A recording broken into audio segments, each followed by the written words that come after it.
beautiful ones. Today's practice is an evening wind down, but it can also be practiced at any other time of the day. We'll be unwinding the body-mind instrument as we leave the day behind. In particular, unwinding the shoulders, the spine, and the hips. So letting ourselves let go. And if there's anything that isn't finished or needs to be fixed, stepping over that for now and into our practice. And allowing ourselves to be at ease, not needing to try too hard or looking for ways to improve, because there's already so much good. You'll need something you can use as a strap, and you might lay a blanket out on your mat too. See you on the mat. Hello beautiful ones. So you've got your strap or your towel or your belt or your scarf. Just pop it off to one side for now. We'll use that a little later to do some delicious things for the shoulders. I've also got my blanket or a folded towel or anything like that, and I'm going to sit up on that to begin with today. So let's come and sit in an easy cross-legged position. Bring your awareness to the pelvis, the bowl of the pelvis, and initiating the movement from here today as you keep your hands on the thighs or the fronts of the knees. Start to rock or roll the pelvis forward. Ripple through the spine as you draw the chest forward, the front seam, move the spine forward and lift the chin. So gentle back bend. And then as you're ready, initiating the movement from the pelvis, tilt the pelvis back. Ripple through the spine, rounding the back surface of the spine back, and allow the chin to draw forward. Seated cat and cow. Continue at your own pace.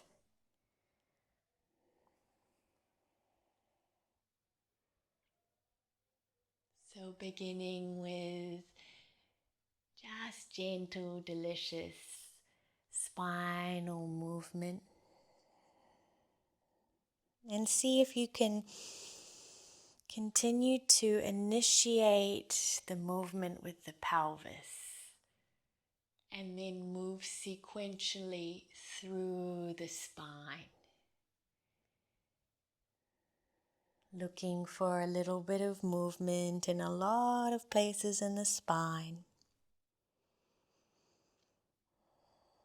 Pelvis rolls forward or back, followed by movement in the lower back, mid-back, upper back, all the way into the neck.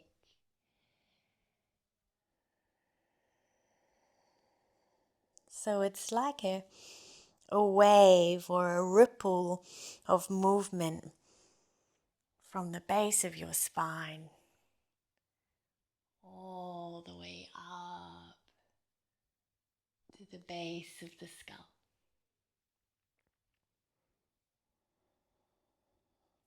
Let's do 2 more.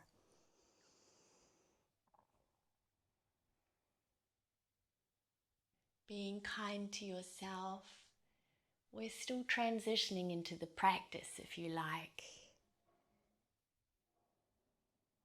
So maybe the mind is busy or lingering on something outside of the practice, and that's okay. As best you can, drawing the awareness into the body and what you're doing right now. And after the next time you round the spine forward, chin to chest, take an inhale and sit upright. See if you can find that beautiful halfway point, the midpoint between the arch and the round, long spine, neutral spine. Okay, let's move out of our seat now onto all fours. You're welcome to put your blanket off to one side, or you might kneel on your blanket if your knees are sensitive. Hands underneath the shoulders or wrists under shoulders, knees under hips.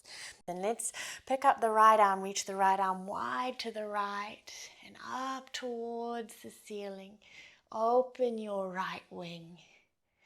And as you exhale, we'll thread the right arm underneath the archway of the left arm and lay down on the outer edge of the right shoulder, the right ear, and allow the left hand to stay where it is today. You might just gently press the fingertips of the left hand down into the surface beneath you. Take another breath, knowing that there's already so much good here, not needing to try too hard. And next inhale, press into the left hand, unwind the torso, open your right wing to the right one more time and reach it upwards into the space above you. And we'll exhale, right hand to the mat. Where the right hand and the left hand are, we'll now place our elbows on the mat, shoulder width distance apart, and palms together, fingertips touch. Toes can be tucked or untucked. And let's start to slide the hips back in space as you melt the heart down towards the mat. Lift the fingertips towards the ceiling or towards the sky.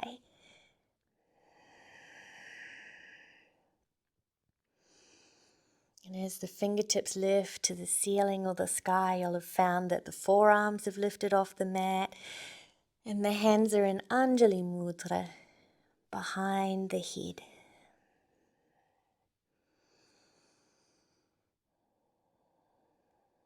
See if you can invite a little bit of a sense of length or an awareness of the length you're creating from the elbow tips through the side seams of the body, all the way to the pelvis, the outer hips, sit bones gliding back into the space behind you.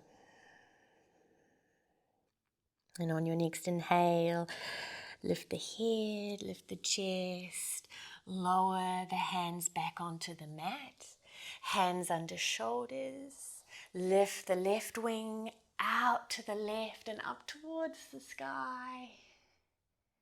And we'll thread the arm underneath, just as we did on the first side. So I'm taking it nice and slowly today.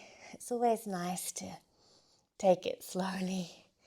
You probably figured that I don't teach quickly, not anymore, but especially for this practice, unwinding from the day.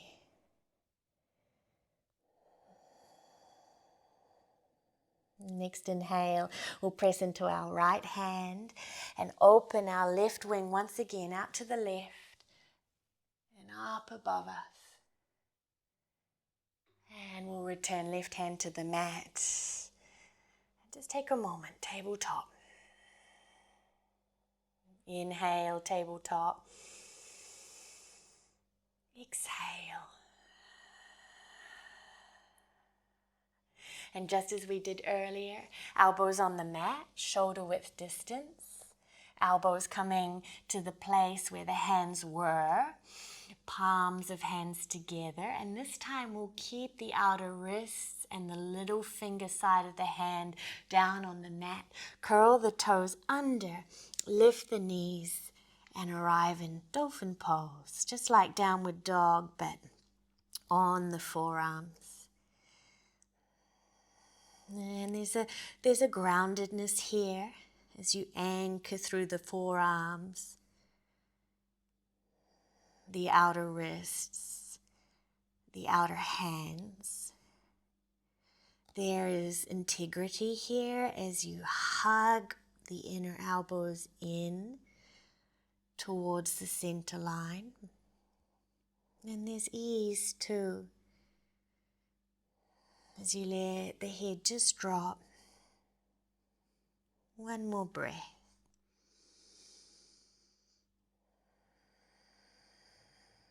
Take a final inhale. And exhale, lower the knees to the mat. Place the hands on the mat, shoulder width distance, and let's make our way into first downward facing dog today. Feel free to bicycle through the legs. Feel free to take a few deep breaths and sigh the exhalations out of the mouth. Sometimes that just really helps me to settle the nervous system. And these long, extended exhales can be soothing for many of us.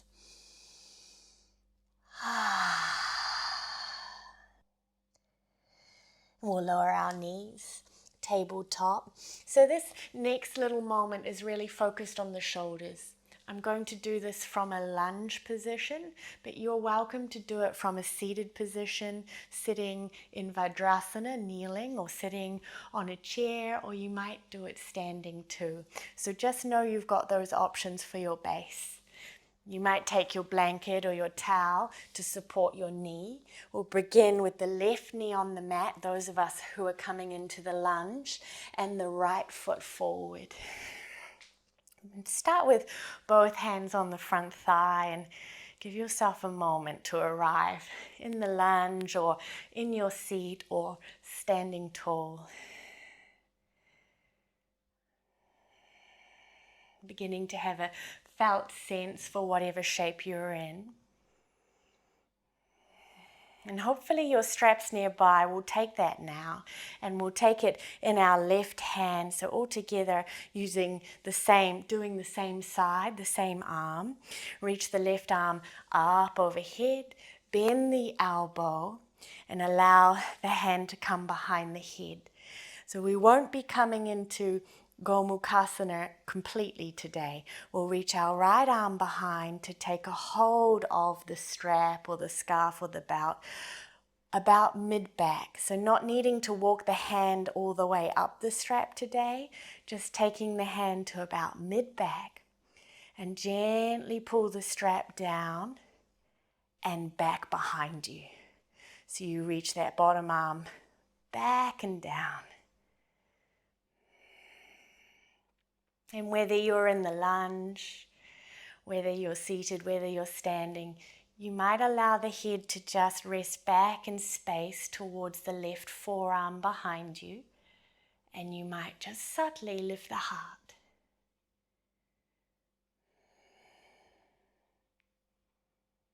And coming out of that gentle back bend, release the bottom arm, lift the left arm up overhead. Take a hold of the strap with the right arm too now. Arms overhead. And let's draw the hands, both hands together with the strap behind you. About shoulder height. And up and over in front of you. About shoulder height. And just continuing like this. If it feels too much, maybe the arms don't have the same range of motion, or it's difficult to take the hands behind you, then allow the hands to step out a little wider on the strap, a little further apart.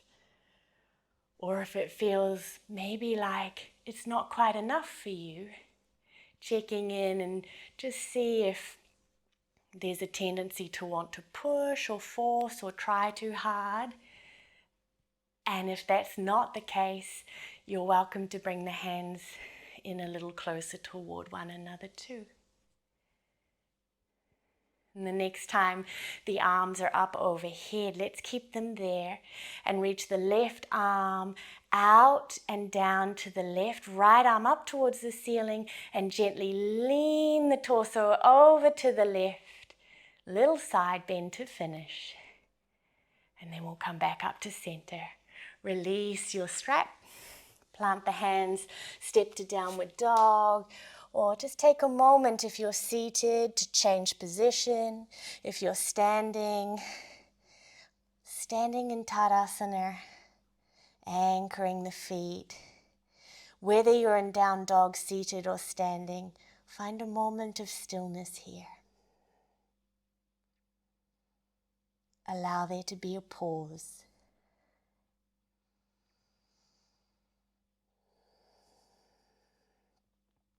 And second side for the lunge, right knee down, left foot forward, both hands to front thigh.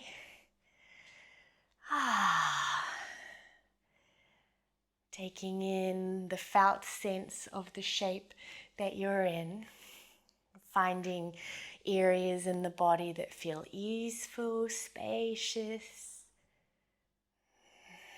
noticing anything sticky or tight, allow that to be there too. And let's take the strap into the right hand and reach the right arm up.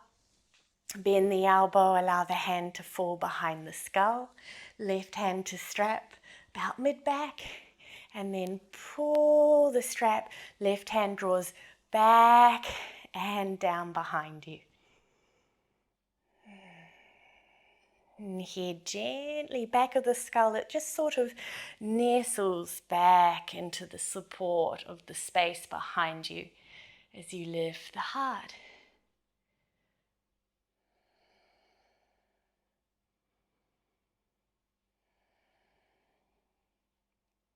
Returning to the breath if you've lost it. The breath is our friend, always there. Gently lift the torso, release the bottom hand, lift the top arm, take a hold of the strap with the left hand too, and same again, just this little flossing action. Arms up and over behind us, and up and over in front of us.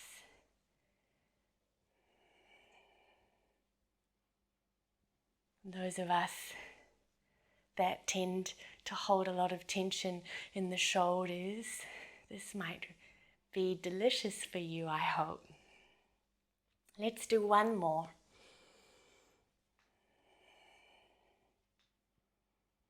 And the next time the arms are overhead, this time right arm reaches out to the right and down. Left arm reaches up and over as you lean gently over to the right. And then lift up to center, place the strap off to one side. You won't need it anymore. And we'll all meet together in downward facing dog.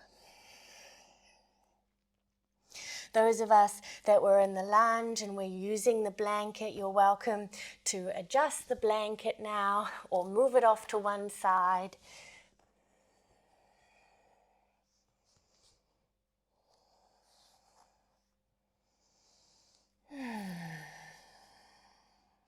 Lower the knees to the mat. Let's sweep the feet to one side. Sit the hips back. Come and lay on your back, beautiful ones. And allow the knees to stay bent, feet on the mat. Open the arms wide, spread your wings. You can cactus the arms or open them into a T shape. Let's press the feet down, lift the hips up off the mat. Move the hips a little over to the left edge of the mat and put them back down again. Then pick up the feet, lift the shins, and allow the knees to fall to the right. Some of us love to place a folded blanket or a cushion between the thighs. So that option's there for you if you'd like to take it.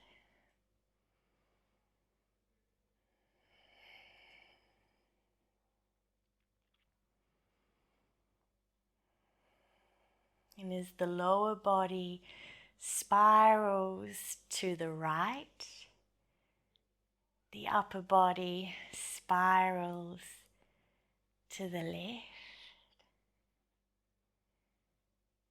allowing there to be ease.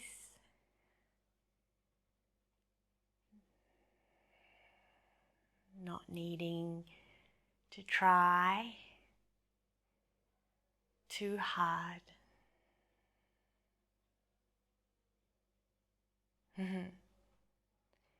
One more in-breath.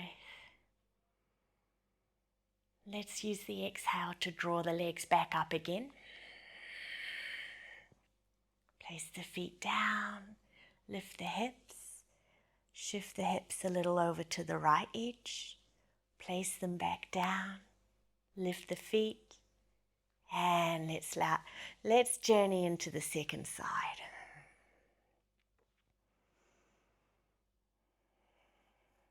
Something that I feel is really worthwhile remembering is that it can take several breaths to journey into a shape. So allowing yourself that space and that time, allowing the shape to unfold.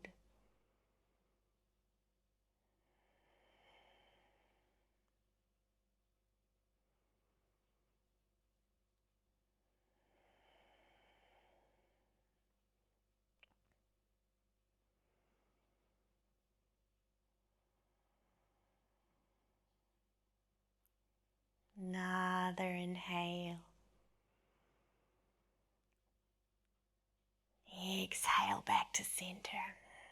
Feet down. Center the pelvis. And allow the legs to just fall away from you now. And the arms to rest alongside the body, or maybe hand to belly, hand to chest.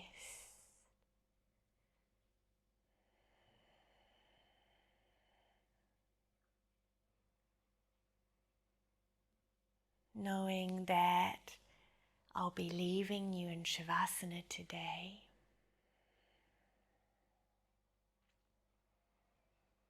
Taking these final moments to allow the body to settle downward. Giving every cell in the body permission to unwind. Thank you, beautiful ones, for unwinding with me today.